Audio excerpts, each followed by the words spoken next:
Hey, what's up, guys? Soldier knows best here. 2018 has been a crazy, crazy good year for smartphones. A lot of good phones out there. But before we jump into 2019, I wanted to give you my top five. And one of them just fell to the ground. So yeah, what was I saying? Oh yeah, I wanted to give you my top 5 favorite smartphones that I've personally used this year so far. So these are not going to be in any particular type of order. I'm just going to be giving you the phones that I've used the most this year. So we're going to kick things off with the first phone on this list, and this is going to be the kind of all-around phone that could do a little bit of everything, and that is the Samsung Galaxy Note 9. And so the Note 9 really lives in a category by itself, in my opinion, because there's really not a lot of phones that can do what it can do. It's a great multimedia phone, has a fantastic display.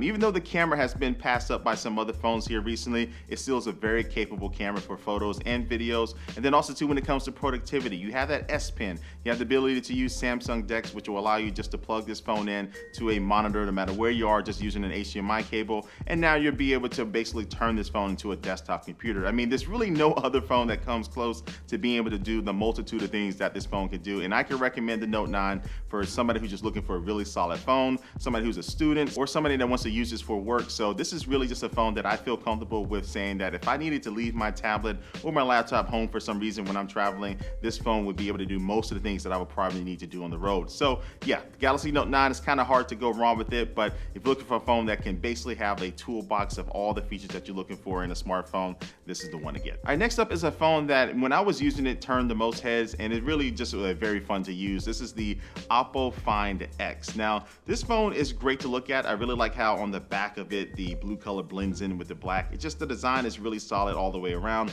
But the one unique thing about this is that the camera module actually slides up from the body of the phone at the top. So whenever you're unlocking your phone using the facial recognition feature, or you're just trying to use the camera, whether it's the front facing or rear facing camera, it will slide up. And it's a cool motorized function that every single time it happens, it kind of makes me a little giddy inside, makes me feel like a little kid. And so having the camera operate this way, this allows the front of the phone to look like how most phones in 2019 are going to start to look like, in my opinion. As they try to get rid of the notch, you're going to find they really want to be able to give you like an all display on the front with very little chin, very little borders around the actual display. And so you're probably going to see though in these displays in 2019 where they have a little pinhole cut out for the camera, just a small little hole. I kind of like the way this is set up because this camera module just allows nothing to be on the display, just all display in your hand. And then to top things off, everything else with this phone, including the software, the performance, and just everything in general, like the camera performance. The camera actually did impress me with the photos and the videos I took with this. This is a phone that may not have a big name in the States, but it's a really cool phone with that motorized camera, and it's something that it would impress your friends when they see it happen for the first time. But yeah, it's one of the most fun I had with the smartphones in years with this phone, so I really like it. All right, so moving on to iOS. My favorite iPhone this year has been the iPhone XS Max. Now, I've been very fond of big phones lately, so I really like the size of this phone. The display is probably my favorite display on any phone just because it just looks great. It's bright, just a solid display. And then also too, this phone I think has the best overall camera when it comes to not only taking great photos, but also great video, especially with the stereo microphones in it. And then honestly, another major reason why I use this phone is because it just works well with the Apple Watch. I'm a big fan of the new Apple Watch Series 4, so I use it all the time. So using the Apple Watch in combination with the iPhone presents just a very powerful duo, so they work well together. And then you have just the iOS specific things like iMessage and AirDrop, and you can just do cool things like I was able to be part of a FaceTime group call with I believe around 30 other tech YouTubers,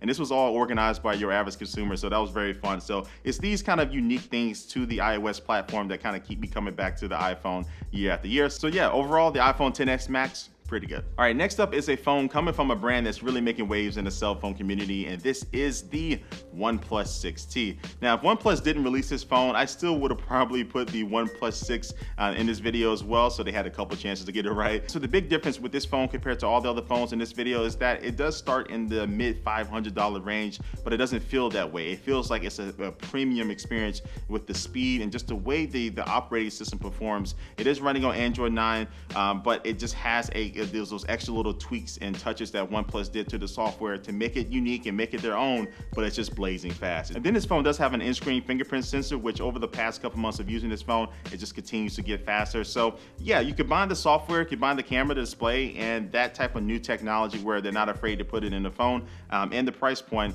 The 60 is a phone that if you're looking to get a great phone for a good price, it's one of my top ones that I do recommend. And finally, we are at pick number 5, and this is a phone I've been using a lot lot more recently, and this is the Google Pixel 3 XL. Now, the main reason why I've been using this phone is because I think personally it's just producing the best pictures that you can get from a smartphone. Now, I know the Huawei Mate 20 Pro is definitely a phone that's up in the running for this as well, but I personally haven't reviewed that yet, so hopefully I can review that soon. But for right now, this Pixel 3 XL, I think that I can take a picture with the sun directly in front of me, like literally directly in front of me, like somehow the sun got transported down here in St. Louis.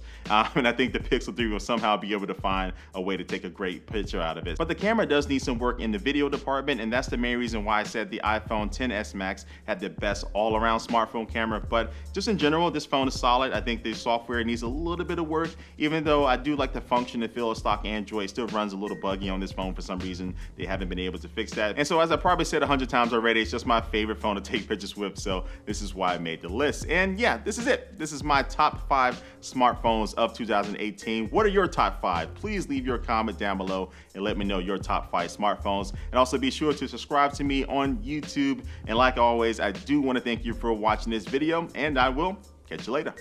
Peace.